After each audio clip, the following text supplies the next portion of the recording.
তোমাদের যা কিছু আছে তাই নিয়ে প্রস্তুত থাকো। বঙ্গবন্ধুর ৭ই মার্চের ভাষণ ছিল এক অনুপম অমর কবিতা।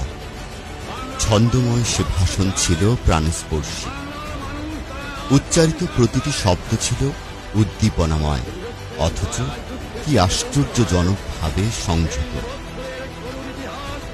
লাখো মানুষের হৃদয় অনুপ্রাণিত হচ্ছিল জয় বাংলা ধ্বনিতে, আর করতালিতে স্বাধীনতার মন্ত্রে উদ্বেলিত জনতা তার প্রতিক্রিয়া জানিয়েছিল। বঙ্গবন্ধুর এই দীপ্ত ভাষণে সে সময় সারা বাংলার মানুষ, রাজনৈতিক নেতাকর্মী ও ইপিআর, পুলিশ এবং বেঙ্গল রেজিমেন্টের সদস্যদের কাছে স্বাধীনতার সবুজ সংকেত হিসেবে প্রতিভাত হয়েছিল।